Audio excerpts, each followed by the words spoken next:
to pave the path our people cleared for us, to live our lives towards the goal of becoming good ancestors.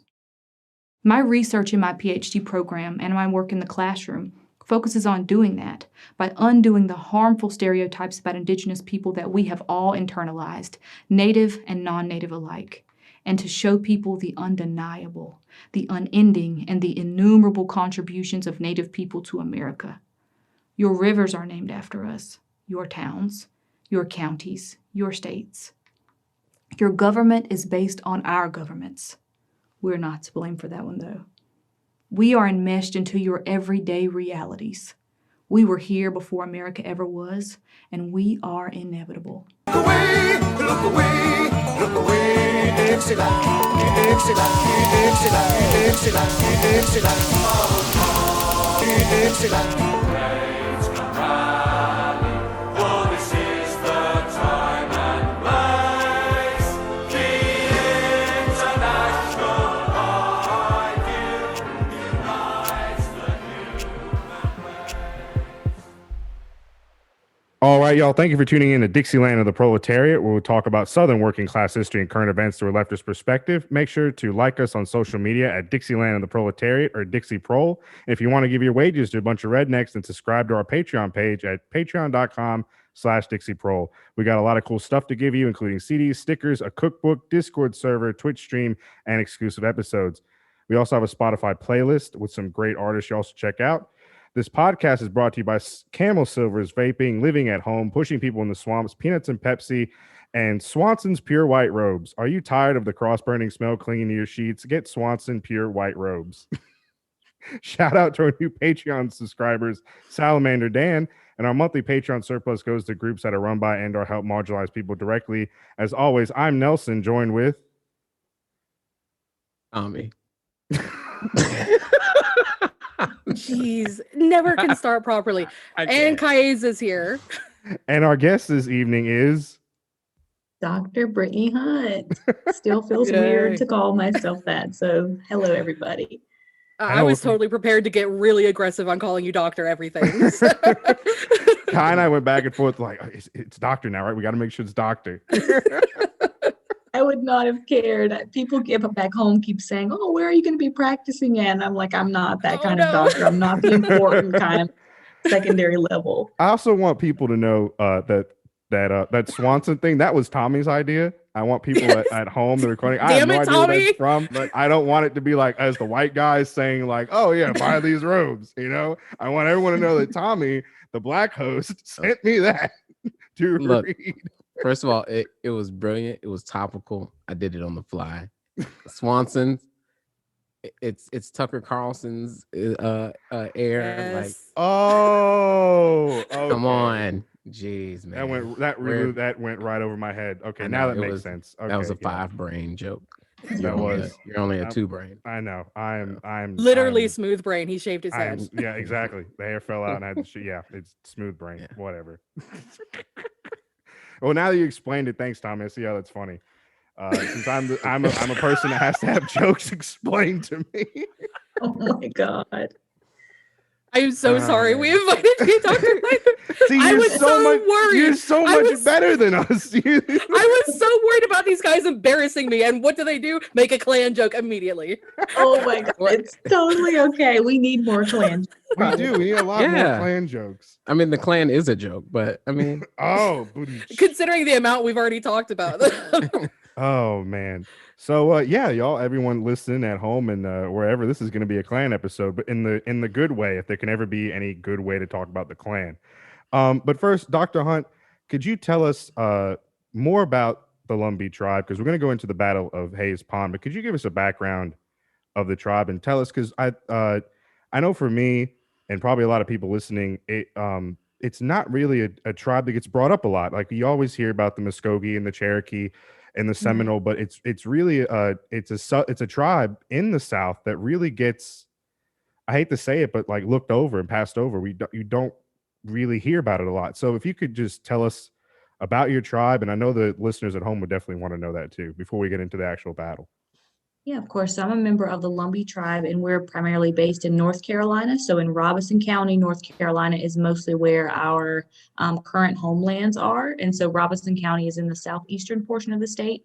And the Lumbee tribe, we're the ninth largest tribe in the United States. We're also the largest non-federally recognized tribe. And we are the largest tribe east of the Mississippi River, which is probably the most common fact that every Lumbee person will share with you. If you meet another Lumbee person, they'll tell you and just say, I already know. Dr. Brittany Daniel Hunt already told me.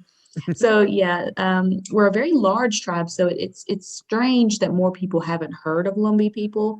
But I do think that in the southeastern portion of the state, a lot of people are familiar with the Lumbee tribe. But just kind of when you get out of those borders, people are more unfamiliar. We're very Southern people. There's this quote that I always share in almost every kind of speaking engagement that I do from a Lumbee historian named Melinda Maynor Lowry. And she said, we are the original Southerners, and we were here before something called the South ever existed. And that quote really stuck with me because I think a lot of times when people think about Indigenous people, they don't associate us with Southern identity. They associate us with being out West or just somewhere kind of hidden in the American landscape. But American Indian people are definitely Southerners, and we are co-creators of Southern culture and Southern heritage as well. So that's just a little bit about the Lumbee. Also, we have more than 65,000 members as well. I Okay. had no idea you guys weren't federally recognized. No, just state recognized by North Carolina. So Wow. what is that? I mean, I don't know, and I know like so what does that mean to be not federally recognized? So it's a really complicated process and also a very, I don't know the word, contradictory process. So it's the very government that tried to, at one point, or even still today, exterminate you becomes the government that determines the standards by which you are classified as Indian. And so even though we are recognized by the state of North Carolina as being an Indian people, we are not recognized that way by the federal government. But we actually have a partial federal recognition by the government in 1956, where they acknowledged that we were Indian, but that we were not allowed to have any of the benefits of Indian status that other tribes get, like gaming rights or rights to certain education or healthcare privileges that other tribes get. And so federal recognition is basically, it's supposed to be kind of a formalized acknowledgement of the United States that your tribe is an Indian nation. And so it's supposed to establish like a government to government relationship, but it doesn't end up usually doing that. But we don't have federal recognition. We have just partial. With the recognition from the state of North Carolina, though, do y'all have access, or do you have land that's set aside that has been historically y'all's? Like I know a reservation, but that you have Like a trust, do like you the have trust lands. Yeah. No, we don't have land in trust. The only tribe that has land in trust in North Carolina is the Eastern Band of Cherokee Indians. So we don't have land in trust, but we do have a government. So we do have officially the Lumbee tribe, which operates like its own type of government, but they're limited in the scope of what they're allowed to do. And so they do get money from the government, but it's only allowed to be used for housing. And so there are like certain exceptions where you can use it for different things. And also the tribe has businesses. And so they'll use the revenue or the profits from those businesses to kind of do different programming for Lumbee people or Lumbee tribal citizens, but they don't get the kind of money that federally recognized tribes would have access to. Mm-hmm. Is there still a push to become fully federally recognized, or that just something that is just not going to happen? So, oh no, there's a push consistently. The latest one was last year in 2020. The bill actually passed in the House, but then it was never broached in the Senate. So it never even came up for a vote in the Senate. So we always get really close, or we always get about halfway there, but we can never kind of get both. Yeah.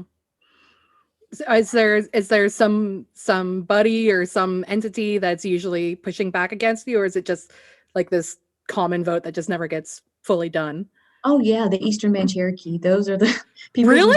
who push against us. They have Wow. lobbyists, and they'll pay the lobbyists to come. They'll also send a delegation of tribal members, or they'll send a letter, or they'll use their congressperson to kind of work against it, because they're very afraid of us getting federal recognition because they're afraid of losing money, I guess, or Is- losing some sort of Gosh. funds. I was going to ask See, about that. that's what I talk about all the time on here. That's what happens with a lot of like indigenous entities. Even if you're not federally recognized, you end up with groups fighting over scraps rather than fighting the common enemy. They fight between each other. It's wild. I never heard that before. Yeah. That's crazy. And that also ends up happening within the Lumbee community as well, with not necessarily doing that to other tribes, but doing it to other minority groups or marginalized groups. And so there's a lot of, I would say, anti-Blackness in the Lumbee community as well. And so that's been a major problem for decades. And so you see this anger and this frustration among Lumbees with the Eastern Band of Cherokee, who are actively working against our efforts towards self-determination and sovereignty. But then you also see Lumbee people doing very similar things to the Black community who are living on Lumbee tribal lands as well. That happens. My people are Mohawk, so in New York and Canada, and my family's reservation in Ganawagi, there's been like a history of people living in the reservation who actively lobby against and will drive out mixed families. And that's kind of what happened with my family. My grandmother married another indigenous man, but he wasn't Mohawk, so they never got to go back. I read a lot about that, and I took an Indigenous feminism course, and I read a lot about that, especially when the white paper or something like that came out. Yeah. And then women who were Mohawk, if you didn't marry another Mohawk man, then you were basically banned from living on tribal lands or having full access to the benefits that you deserve as a member. And in fact, most of them didn't become enfranchised within the Mohawk system until like the 80s and 90s. So my grandmother was like functionally not Mohawk for half of her life, more than half of like 50 years of her life, that she functionally wasn't Mohawk. It's a wild system that you keep seeing this kind of top down anger at other people who are fighting for the same things that you would be fighting for. Anyway, we're getting a little bit off topic, but man, that's something I'm really just one more thing. No, it's amazing. Even with blood quantum and the ways, certain tribes, I think there was a study that was proven that if tribes continue to use the blood quantum system, then there'll just be less and less and less indigenous people every single year. And then also in Virginia in 1924, they passed the Racial Integrity Act, where every child who was born had to either list white or colored on their birth certificate. And so you couldn't list yourself as Native. And so there is this, I would say, systemic, centuries-long practice of just trying to get rid of Indians, if not in like getting rid of their actual bodies, and just getting rid of them on paper. Because that's effective in getting more Native land and just having less Native people. And we see, unfortunately, Native people doing that to other Natives as well. So just redirecting us back to my first point. Sorry, we went off a little. It's amazing.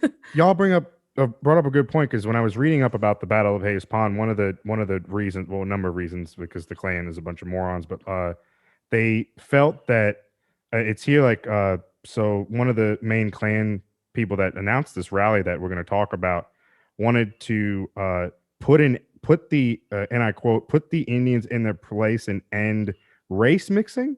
So when we went over, we talked about the Seminole Wars and how a lot of times slaves that were escaping into Spanish held Florida would intermarry and have children and would become part of the Seminole tribe. Was that something that happened with the Lumbee people? And it seems like I was wondering, because it seems like it played into like why the Klan was so actively wanting to attack y'all.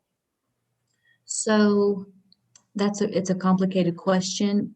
I'll just give you the specific reason why they wanted to come was because of a relationship between a Lumbee woman and a white man. Oh. And so that's what they wanted to stop was the specific race mixing between them. But then there's also a more complicated history, I think, of Southern tribes in particular, or not necessarily complicated, but important point to bring up, of race mixing, particularly of Southern tribes with either enslaved people or with white people who are living in the area. And so Lumbees have been referred to using the controversial term as a triracial isolate. even though I don't think Lumbee people really fully identify that. I think most tribes who are in the South, particularly in the Southeast, there's no such thing as a person who is just fully indigenous, and using that kind of blood quantum is very restrictive in nature. But just going back to your question, it was specifically about the Indian woman living with or dating a white man specifically. But the way that Lumbee people present phenotypically, a lot of outsiders think that we are mixed, or they'll just say they're mixed Black, white, Indian together. So I mean, it could be both at the same time, like both answers. Well, on that point, that maybe we note- should just go ahead and get on that into note- the Battle of Hayes Pond, Yeah. if you're ready for that. Yeah. Awesome. Yeah, Dr. Hunt, take go it right away ahead. with the battle. Oh, of me. Hayes Pond. Oh, yes. Who else- go. who No, else would? the platform's actually, Tommy's an expert on it. So Tommy's actually going to talk about this in depth. Yeah, sounds good. Don't even. But yeah, go right ahead. The platform is yours. If you give us Okay, a so background it's on- that on everything. Okay, so it's on January 18th, 1958. And like you just said, they announced it in the papers, I believe, where they said that they were wanting to put an end to race mixing, and they wanted to put those Indians in their place. And they also, I believe, referred to us as half-breeds at a certain point. And so that kind of goes back to your original question about race mixing. And so they had planned to gather at Hayes Pond, which is in Maxton, North Carolina. And I don't know if y'all have ever been to Maxton, but it's a very heavily it's a very heavily populated area of indigenous people. So mostly Lumbee people today are living there. And I'm sure the demographics were probably very similar at that time as well. And so a lot of Lumbee people, and also I think Black community members as well, heard about the Klan coming.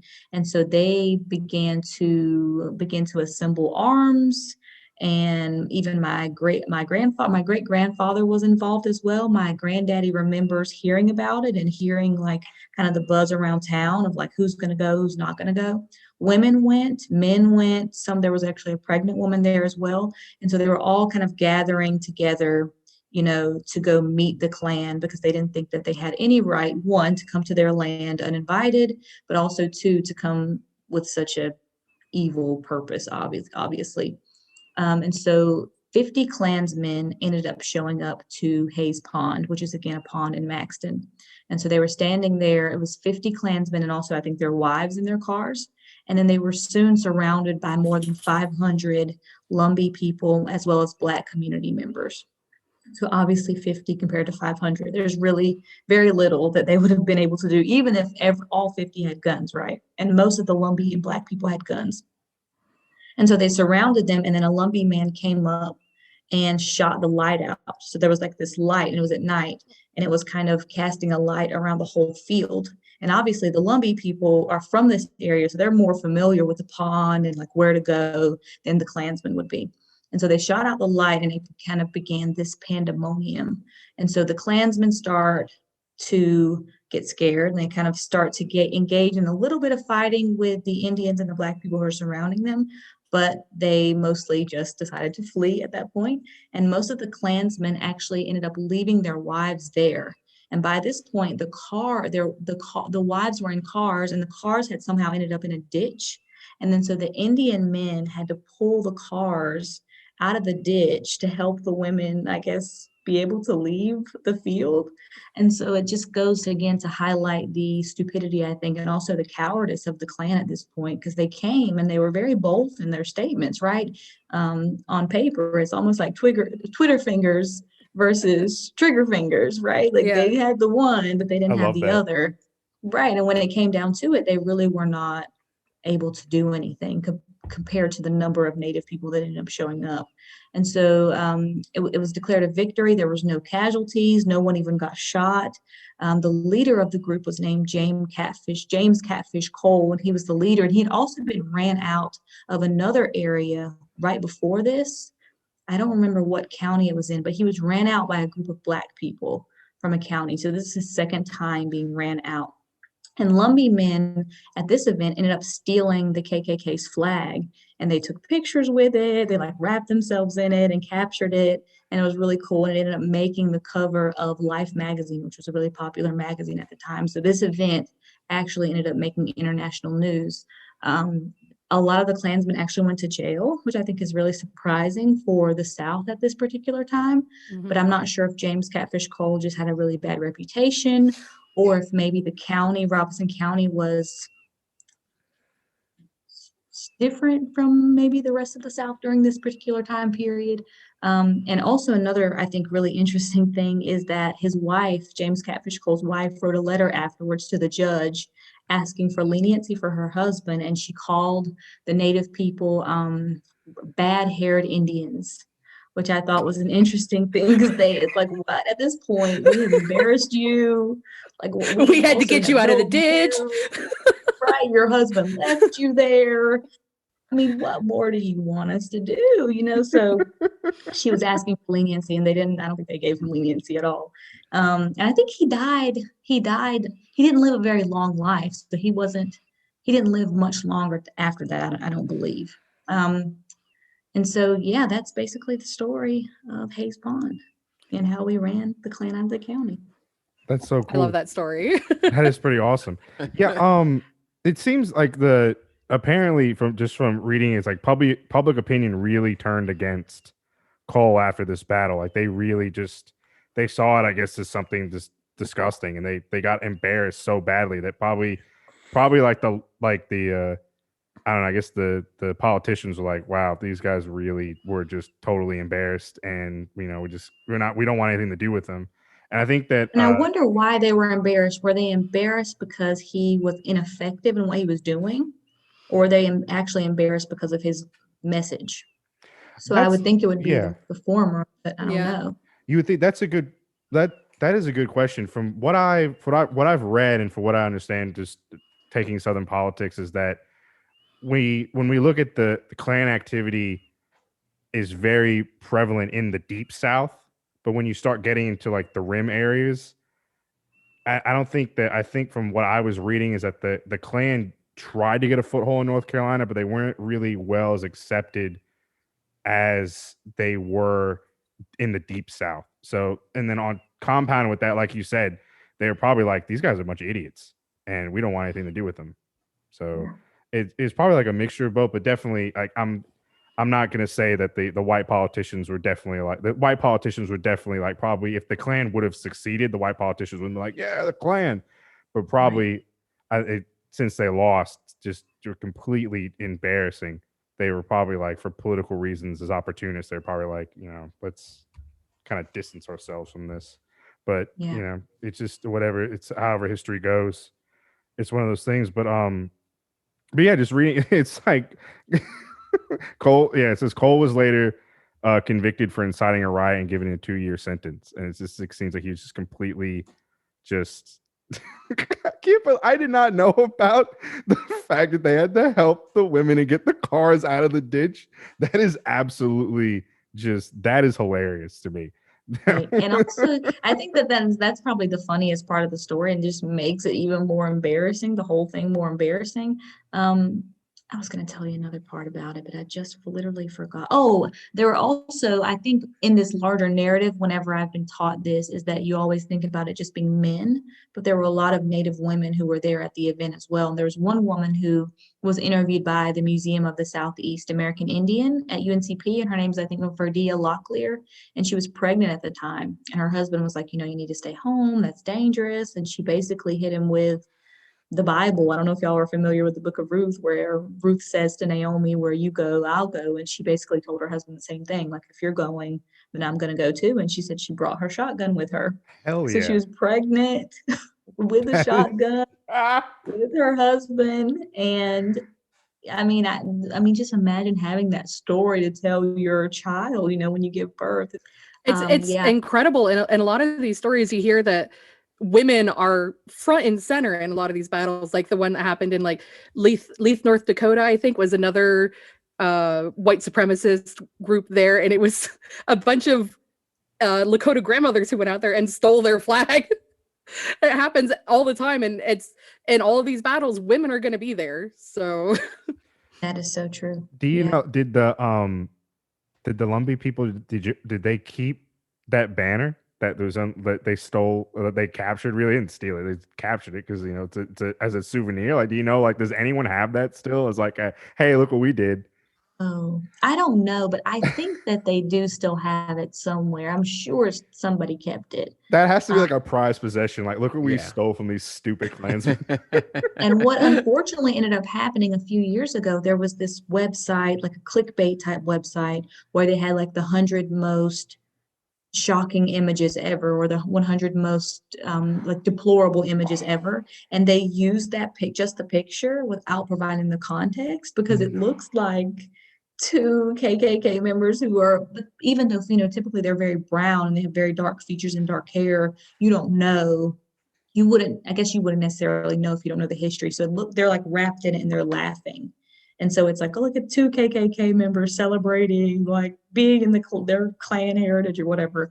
And then Wow. a Lumbee person had to end up contacting the site, telling them to remove the photo because that's not what it was. So, and that what's funny is just yesterday, I also have a podcast. It's called the Red Justice Project, and I was visiting different sites of there's been multiple murders in Robeson County of Indigenous women, and I'm sure that Key, that you know about the, I don't even want to say epidemic, but the colonial problem of Indigenous women being missing or murdered. And so we covered that on our podcast. So I was going to different sites where different bodies were found in 2017, and actually right across from one of the sites there was a Confederate burial ground, or like graveyard, and there was this monument that was erected that was by the Sons of the Confederate Veterans or something like that. And it was just Yeah. very eerie that it was right across, and the monument had just been erected in 2014. And the group that I was with, decided to take a picture with it, kind of mean mugging.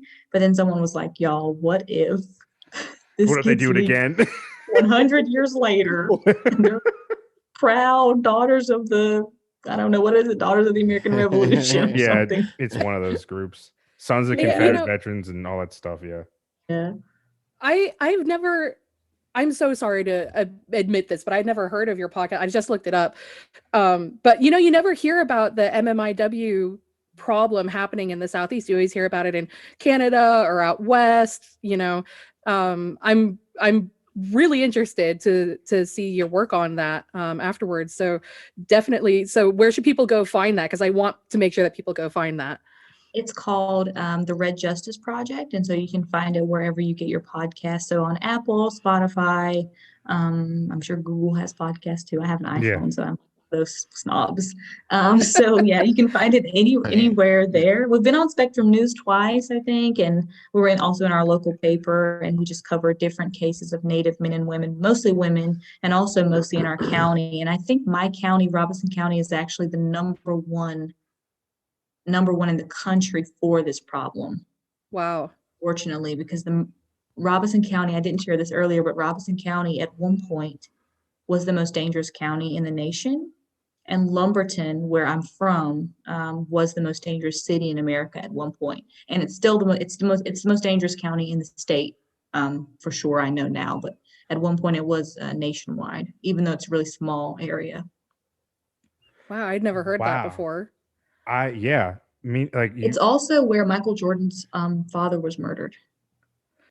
Wow. But like what Kai said, like I see on TikTok a lot of Native creators, like that missing and murdered Indigenous women like thing is coming finally to the forefront, it seems like, because of social media. But like Kai said, I never, until you just mentioned it, knew that was a thing in the Southeast. I don't want to take away from your podcast at all. I know we're talking about the battle, but we do want to talk about the Lumbee people. But would you mind talking more about that? I can talk at length. So one of the problems, I think, in America in general, but especially in the Southeast, is that when victims are kind of coded or written down, their races are sometimes either listed as unknown, or they're mislisted as either Black or white or Hispanic. And so I've seen that multiple times in different reports that we've been reading about women who we know are Indigenous because they're from my community, or even people who I knew who have been murdered, who've been mislisted. And so the problem in the South is actually probably much worse than the numbers that we actually have. And one of the victims, so I'll just share with you the recent work that we've been doing. There in 2017, there were two bodies of two women who were found maybe 100 feet from each other. Soon after the autopsy's report actually took 16 months for the police to get them back. And the day after the murders, one of their friends, who was also a Lumbee woman, got on the news to kind of talk about how she was so sad because she knew one of the victims. And then 6 weeks later, her body was also found about maybe 500 feet, maybe 1,000 feet from where their first two bodies were found. And so it's clearly a case of someone who specifically targeted her, either because she knew something or she knew too much. And she was actually attacked right after she appeared on the news. The way these cases were handled in the media, because most of the women were drug users, has been really unfortunate. And also because they were indigenous, has been really unfortunate. And all the autopsies came back as undetermined. And then the rape kits took 20 months, and the fingernail clipping reports have still not come back, even though it's been since 2017. So that's been it's been actually 4 years to today now from the first two, because it was April 18th. And then there's also two women who went missing from the exact same area in Lumberton at the exact same, around the exact same time. So within the spring to summer kind of region. And so some people believe there may be a serial killer in Lumberton who's specifically targeting Native women from that area. And so we've covered those cases on our podcast, just to kind of give you a little bit of information, but we also cover other cases of politically motivated murders in the county, because there have been many of those. So there's a really good special that I recommend that you all watch called Moment of Truth, which is on IMDb TV. It's free. It's about the murder of James Jordan, who's Michael Jordan's father. But there's also a lot of police corruption during this time period, and political corruption as well, that leads people to believe that the men who are imprisoned, who are a Black man and a Lumbee man, actually may not have been the men who actually committed the murders. There's just so many things I could say. I do want to share this before we move on, but there was a Lumbee attorney in the 80s, so around the same time that James Jordan was murdered. His name was Julian Pierce, and he was running for Superior Court judge in Robeson County in 1987 and 88. And he would have been the first Native American Superior Court judge in the state had he been elected. At the time, his opponent was named Joe Freeman Britt, and Joe Freeman Britt was actually listed in the Guinness Book of World Records as being the deadliest prosecutor in the United States, because he had more death row convictions than any prosecutor ever. And so he was listed as the deadliest prosecutor. Most of his convictions were of Native and Black men. Several of them have ended up being wrongfully convicted. There's been a few documentaries about it. It's terrible. That was his political opponent. The sheriff at the time was very corrupt, and he was trying to encourage Julian Pierce, who's the Native man, to drop out of the race. He encouraged him multiple times. And then about 6 weeks before the election, Julian's body was found in his home. He had been shot. They claimed they caught the murderer, but then the murderer also committed suicide, but there's no gunshot powder on his hand. They said there was a suicide note. It was lost. I mean, just so many, obviously, very odd things about that. And actually, Julian ended up winning the election 6 weeks after his murder. So the people in the county preferred to vote for Julian, who was dead, than to vote for Joe Freeman Britt, who they knew was corrupt. And so, sorry to go on a tangent, but I do think that that's important for you all to kind of understand the history of Robeson County, the corruption there that has persisted from the 70s and 80s into today, that has resulted in this continuation of, I think, murders of Indigenous men and women that's still very prevalent. It's also why we created the podcast in the first place. So I just wanted to share about that really quickly. Absolutely. So there's one point that kind of struck me while you were saying that, with the Lumbee being non-federally recognized, you don't have access to things like tribal courts then, do you? No. So do you think that plays a part in the kind of convictions that you get? Because you functionally don't have a reservation, you don't have land in trust, you don't have tribal courts that could play a part in these kinds of convictions that are being held by colonizer courts of murders of Indigenous people or Black people or mixed people or anybody else who's involved with it. It's really insidious when you start to think of all the ways in which it's functioning against you like that. Right. Yeah, no, that's something that I definitely think about a lot, because clearly the justice that we need is not going to be found in the sheriff's department, which has been riddled with corruption for decades, if not more than a century at this point. It's not going to be found from the government, which has repeatedly tried to deny our existence as Indigenous people. So the justice that we deserve and that we need fundamentally to transform ourselves has to be derived from ourselves as well. And so there's this other quote from, I think it was from Arlinda Locklear, who was our tribe's first attorney back in the 80s. And she says that self-determination is seen in its purest form in non-federally recognized tribes, because they're not operating fully under the, I don't know, wings maybe of the federal government. Everything that they do is they're doing kind of in spite of what they're not able to fully, I guess, kind of realize from the federal government. So I kind of see ourselves in that way, but I also still feel like we are limited in what we're able to do, because I do think that some of the justice that even we do get sometimes with maybe even domestic violence, for example, there are a lot of Native men, unfortunately, who are the killers of Native women also in our, in our tribe. And so a lot of times it's a domestic violence situation and this person has already been arrested multiple times. Well, what if that person, instead of being arrested and locked in jail, could be kind of forced into somebody or made to do some kind of Native ceremony, or was paired with a Native elder who could help that person kind of redirect themselves? Because clearly the punitive justice that our system, I think, tries to enforce is not working. It's not changing the lives of Native women. Definitely it's not changing the lives of Native men. And so I wish that we did have tribal courts that could kind of hand down sentences that were more restorative in nature, instead of just trying to punish somebody and teaching them really to be a better abuser once they get out of the system. So, yeah. Wow.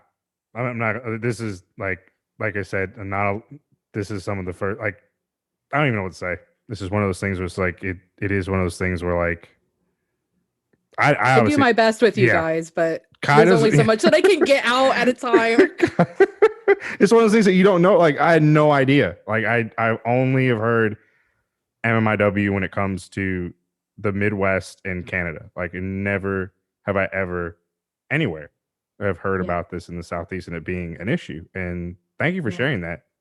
Yeah. Yeah, of course. Thanks for letting me talk about it. Yeah, no problem. Absolutely. I wanted to get back to the Lumbee as a people. Is what Kai has been able to tell us, and then what we've learned, and guests coming on, is how culture is lost through colonization.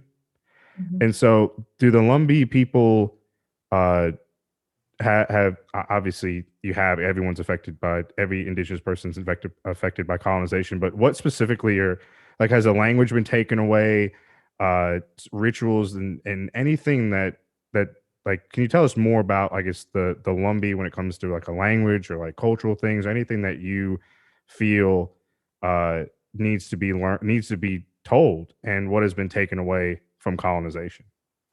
So when the first, I never know how to say this whenever I'm going to say it, but I'm going to try to say it in the least problematic way possible. But when the first white person came upon Lumbee We are people, totally fine with this. Call them white people, call them whatever you want. I just don't know. It's Monkeys, weird to say, like, I don't want to say we were discovered. I don't know. It's just very awkward. But when we were first written about in documents that we have today, we were already speaking English and we were already Christian. And so a lot of people call this the Lumbee problem because it's very perplexing, because we were brown people, but we also had ceremony, and we did a lot of the things very similar to other indigenous peoples in the way that we interact with one another, and had kind of larger extended families. So just more about that. Like, my first cousin is more like a sister to me, and her kids call me Aunt Brittany.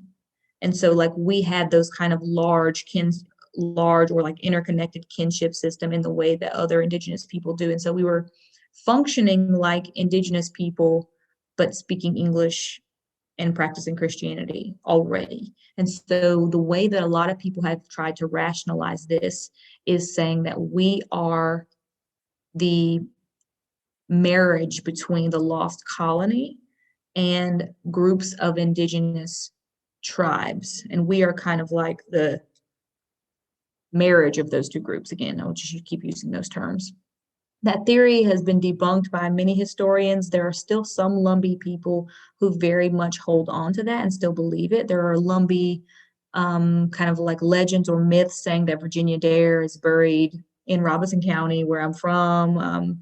There are all kind of other like Lumbee myths that have kind of persisted into today that kind of serve to prove the theory, but then there are also Lumbees like me who are really hesitant to believe that. I don't know, it kind of gives me the creeps, honestly, to think about that. But I say all that to say that there are so many things that we don't know about our ancestral selves because we don't have a formalized language. And so there are a lot of Lumbee people who are increasingly unenrolling as Lumbee and enrolling instead in the Tuscarora tribe, which is also in North Carolina. So the Tuscarora people are, I'm not going to say Lumbee, but they are my people still. We're the same people, but they believe instead that we are not Lumbee because that name was actually created in 1950. But they believe that we are Tuscarora instead because the Tuscarora were here in North Carolina. They moved from New York to North Carolina. I was going to say, we're distant cousins now. Yeah. So, but the Tuscarora in New York have asked the Tuscarora in North Carolina to stop using their name, even though in the 1700s, the Tuscarora in New York wrote letters to the Tuscarora in North Carolina, and they were like, basically, you need to come back. You need to come back up here, bro. Like, come up here. We were like, the Tuscarora was like, no, we're not going up there. We're going to stay in North Carolina. So the Tuscarora definitely are here. But Lumbee, the name was created in 1950 because there are multiple different theories about which tribe we are, even though we know that we are a compilation of multiple tribes. And so there was a branch that was identifying as Cherokee. There's a branch that's identifying as just Siouan. And then there was the other group who identified as Tuscarora. In the 1950s, a large number of people decided to just create one name that kind of encompassed all of those names. So that's Lumbee, just together, naming ourselves after the river. So we don't have a formalized language in the way that other tribes do. We don't have our own religion. We don't have those things. We are mostly a very Christian people. So I grew up in a very evangelical Christian church. I would say even fundamentalist Christian church, Pentecostal, if anybody's familiar with that kind of Southern hairpin throwing. Oh yeah, everybody here is nodding. Yeah. Whooping, yeah. So that's the kind of church that I grew up in, and I think not all Lumbees grew up in a church like that, but most Lumbees are very kind of hardcore Christians, and so there are ways that we have assimilated very quickly to American norms in that we were already assimilated to them at our first encounter in the 1700s. But then there are also other ways that we are just unequivocally indigenous in ways that we have not kind of moved our inner metric to kind of meet white norms or meet white standards about how you should be as an American or as a person. And so we have these kind of two selves, I would say, in us that are sometimes in conflict with one another. I think particularly with indigenous people, Lumbee people specifically, learning more about our past and then reconciling that with our kind of emphatic decision to be Christian. Sometimes those come into conflict.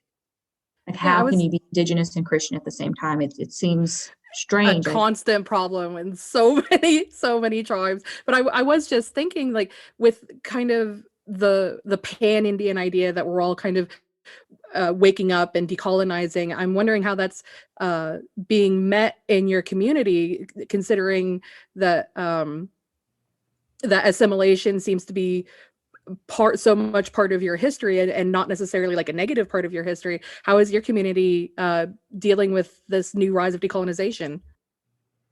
Oh, that's an interesting question. So a lot of natives will call things like it's just like two different, I guess, like a binary. So there are some natives that are moving either against Christianity or away from Christianity into trying to practice more ceremony and trying to get into more of the whatever they perceive to be Lumbee spiritual practices.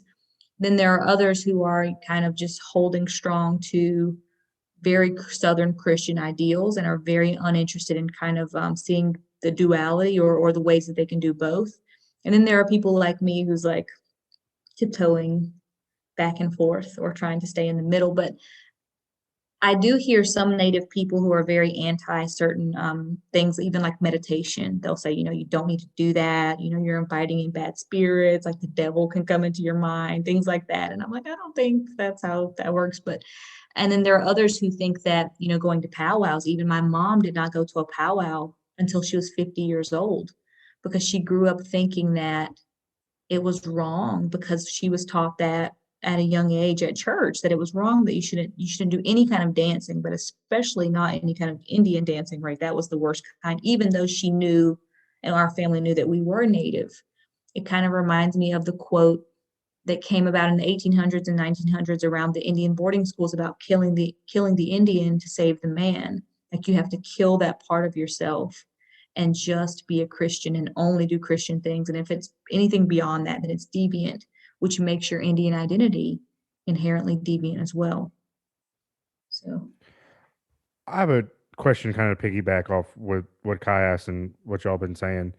And then what we kind of touched on before we started recording, because the concept of blood quantum is new to me. I literally, when Kai got me addicted to TikTok, is when is the first time I ever heard about it. yeah. One, what is it? And two, how has it affected y'all? Because it seems that the Lumbee people are very diverse. So it just, how do y'all deal with that? Or is that a thing that y'all are having to face? Yeah, so Lumbees don't use blood quantum for membership in our tribe. I think our rule is that you have to prove descendancy. So you have to prove that you are Lumbee through some Lumbee ancestor. But other tribes use blood quantum, so they'll have different numbers. So some tribes have 1/4. So you have to be a quarter blood Indian. So that means you'd have to have at least one full-blooded grandparent. Other tribes use an 1/8. Some use a 16th. It just depends. I haven't ever heard of anybody going as far as half. I've heard of just kind of 1/4 as being the number. So Lumbees don't use that, but there is, I think, again, going back to anti-Blackness, which I mentioned earlier, the kind of perception that you can be Indian still if you're white, if you have a white parent, but you can't be Indian still if you have a Black parent. And that kind of goes back to also the 1-drop rule, like 1 drop of Black blood just makes you Black. You can't be both. You can't be multiple things. You can only be the one thing. And for Indian blood, I read this quote. I love saying quotes I read in books, but it says that Indian blood is subtractive and Black blood is, I think it said additive or expansive. So saying that, you can be Black by 1 drop, but Native, you have to be such a big amount. And so it reminds me of when people will ask me, when I tell them I'm Native, they'll say, well, how much? They'll always ask me how much or what part or what parent. Even though I've only said that I was Native, they'll still kind of ask these additional questions because they're expecting me to only be Indian in part, either because of the way that I look, so my phenotype, or because there is this pervasive ideology that Indigenous people do not exist in full, that we only exist in part, and that every American is a little bit Indian. So I think that is also a pervasive ideology. Everybody has this myth of the Cherokee great-grandmother, or they'll say, I have Indian in me, or my great-great-grandmother was Blackfoot. It's like multiple different mythologies that kind of persist throughout families. I was actually talking to this girl the other day who wanted to interview me, and it actually was terrible. I hope she doesn't listen to this, but she was like, yeah, I want to honor my Cherokee grandmother. She kept saying grandmother. And I was like, okay. I was like, so did you ever meet her? Did you know her? She's like, well, actually, she's my great-great-great-grandmother. And she said, my family doesn't like to talk about it at all.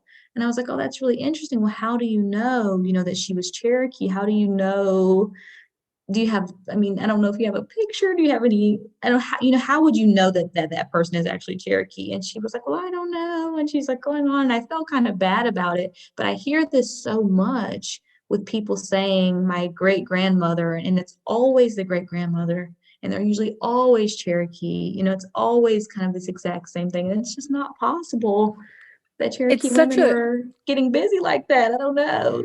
it's really a bizarre, like the way that, especially out east, I know that it happens differently out west usually, but in the east, it's always this Cherokee great grandmother or Cherokee grandmother, and they say, oh, it's because I have such high cheekbones, or I have black hair, or so I have big bones. I've literally been told that one. Oh, are you Indian? I can see because your bones are so huge.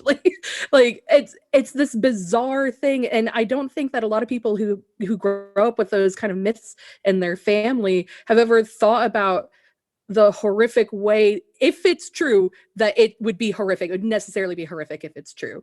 And they never really come to that. I actually I have a t-shirt that says, no, your great grandmother was not a Cherokee princess, like that I will wear to like powwows in Florida because it's so pervasive no matter what. But there's also the point that you're talking about when it comes to Black blood being expansive, whereas Indigenous blood being the opposite of that. Subtract. Thank you.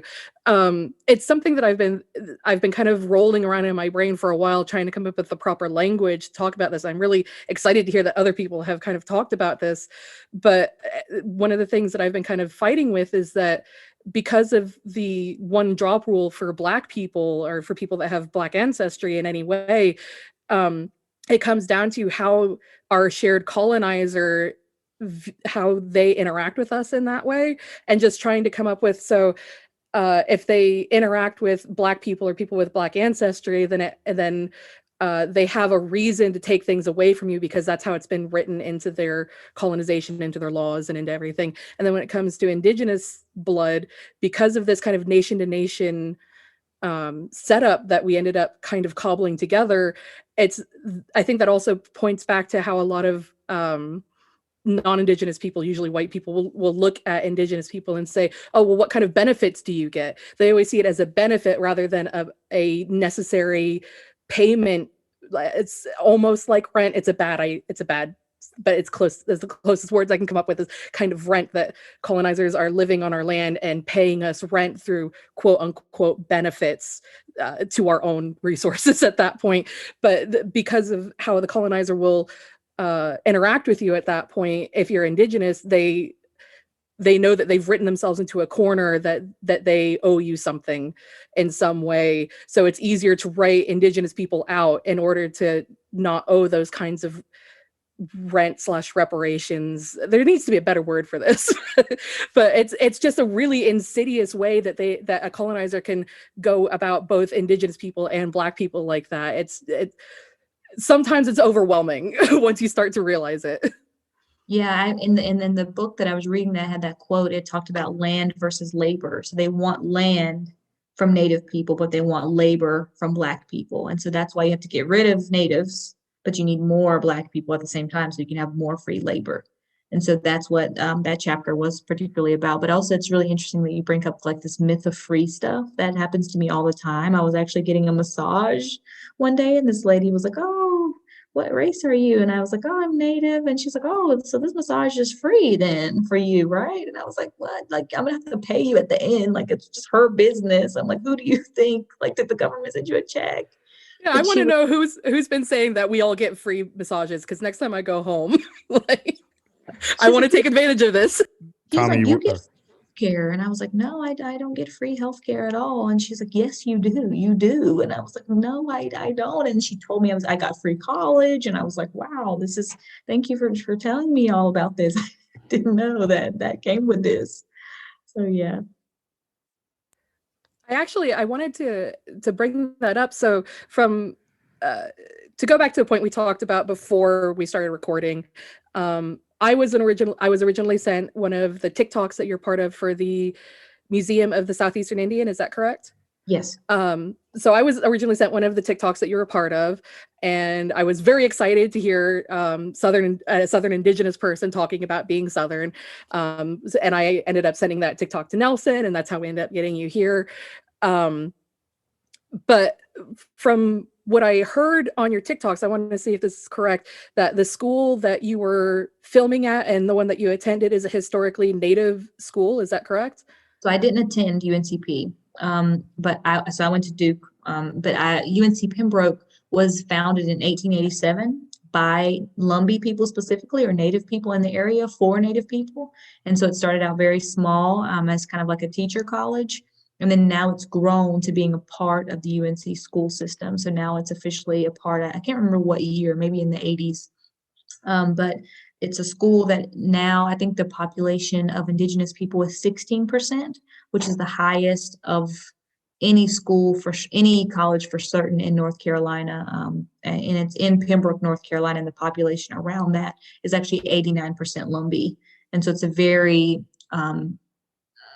Lumbee community where the school resides, and also a big source of pride, I think, for Lumbee people too.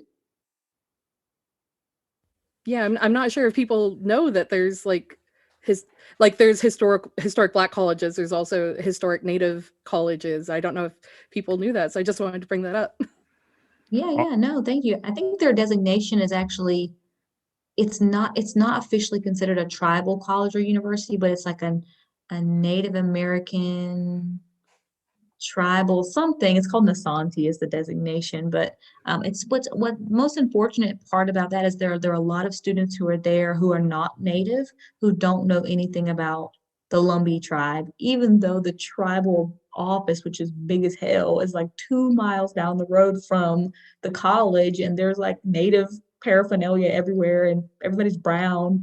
So I'm not sure how they haven't figured it out, but I had a friend who went there, and he was actually from Greensboro, so he wasn't from the area. And he said that he went to a store, like whenever he had first gotten to town, and he saw all these brown people, and he was like, oh my God. He said, then he heard one of them talk, and they sounded really country, because most Lumbees have a very country dialect. And he was like, wow, these are some country Mexicans here. And I was like, oh my God. That's what he said. And I was like, no, my God. That's amazing. I did not say that to them, but no. So yeah, Lumbee's country Mexicans, that's what he thought. Which is probably what a lot of people honestly think if they don't know. But yeah, I think the school should do a little bit better of a job of telling people before they get here, like, hey, where you're gonna live is 90% Native in this area. And this is a very, rich, it's also the most diverse county in the state, and it's one of the most diverse counties in the nation as well, and one of the few counties that's majority minority. So, I mean, it's a very, very interesting and fascinating place, also very rural as well. I just want to say that land and labor thing is definitely true from my perspective. I use Tommy for free labor when it comes to editing the podcast, and and that's why Kai's in the UK. So I left, so I couldn't do that. It colonizes my room. I do. When I come over and hang out with Tommy, I lay on his bed because it's really comfy, and he just Twitch streams and eat the food there. Okay, use his Wi-Fi probably. Okay, I do use his Wi-Fi, but I bring the wings when we do get the wings.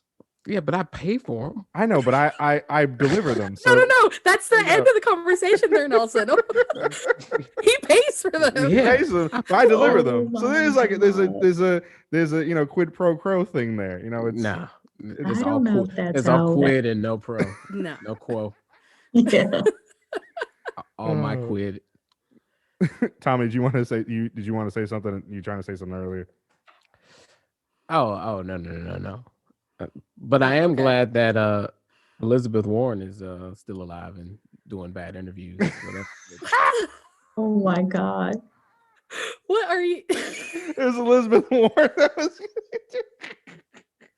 They tease me about this constantly because like one of the first things I wrote when I first met them was like this big screed about Elizabeth Warren and using Indigenous ancestry for her own profit, like this gigantic thing, and it's my thing now is that I yell about Elizabeth Warren. Yeah, no, I totally get it because she makes me want to yell too. See how nice it is when somebody understands what I'm talking about on this podcast? My cheekbones. I got into Harvard. Don't listen. Why do women hate women? Okay, listen. Oh God, Tommy. We have to stick together. Stop. Let Elizabeth Warren be great. Okay, let her Let her be the She's- queen that she is. Oh, Her God. her I great don't think great so. great grandmother was a Cherokee princess, y'all. Yeah, her great Right. yeah. Ugh. Come on. I should send her that T-shirt, that unseated T-shirt. No, your great grandmother was not a Cherokee princess. And it's so funny because I actually also have a t-shirt company, and that's one of my shirts. It doesn't say the exact same thing. It says your great grandma was not Cherokee. And Oh so my when we gosh, said that's that, amazing. I was like, yeah, that's. And then I have another one that says I was Indian before Ancestry.com, because this Oh my Ancestry God. commercial where they're like, I am also 25% Yeah. native. That commercial with the guy with the Pueblo pots next to him, and it just made me crazy every time it came on. But that was Yes. totally Elizabeth Warren, though. That was her. She could have totally done an ancestry commercial. What She she did, did. she- She basically did. Yeah, you're right. Yeah, she did. That was like, Put her some little beads in her ears, and that's all she needs. oh my Put her god. some sage. Oh my god. Oh Put it my behind her gosh. ear. She got her Burn some turquoise white jewelry. Some She white got sage. her Arizona turquoise jewelry. I'm surprised she didn't do that for the debate. Come out in like full regalia. I mean, look, everyone. You should have done a slow trot, walking out to a drum. Scrubbing out. I would have died. Oh man. No, see, I remember at that time somebody was putting around like this article that was it was one of those like troll articles trying to get people to like scream at Elizabeth Warren by basically saying that she was at the Native American caucus during the debates, and that she like opened the Native American caucus. But when I looked into it, it wasn't true. But still, I was ready for that to be real and to start screaming again. It's one of those things. Is this the Onion or is it real? It could go either way. Right. Oh, my gosh. God. Dr. Hunt, well, is there anything else before we wrap this up? Is there anything else that you want to talk about real quick before we I know it's getting late and you're probably very busy and we don't want to keep you for too long. So if there's anything that if you want to talk about before we close up? No, I don't think I have anything unless anybody has other questions for me. Don't I talk was shit happy to about just us. sit and listen. It's been Nope. really fun. So thanks again. The only Don't talk shit about us on your next podcast. don't Or not. we know how now we're gonna listen in. I Kai will not do Kai's is now a super fan. She's automatically now a super fan of your podcast and to download I'm gonna be there every time. Please listen to It's it. gonna be All My Relations, Red Justice, all the big Awesome. hitters. Yes. Oh, do you ever listen to Connie? I can't remember her last name, but she has a podcast out of Canada called Missing and Murdered. No, I haven't had that Really one. good. She'll listen to hers. Just as another quick plug for her. I On a- don't know her. I'm not affiliated with her. I wish, but listen to No, her. that's what you do is you promote the ones that you like. So real quick, I wanted to say that everybody who's listening, go check out your children's book, Who's Your People? Yes. That was so cute. I couldn't get a hold of a copy before this all started. Obviously, I'm in the UK and like trying to get a hold of American books is difficult. But I saw that. I thought that was really adorable. Are you going to be writing any more children's books or? Yeah, I'm actually doing another one right now with a friend, and we're going to be covering different stories of different Lumbee leaders who are really important to Lumbee people, both past and present.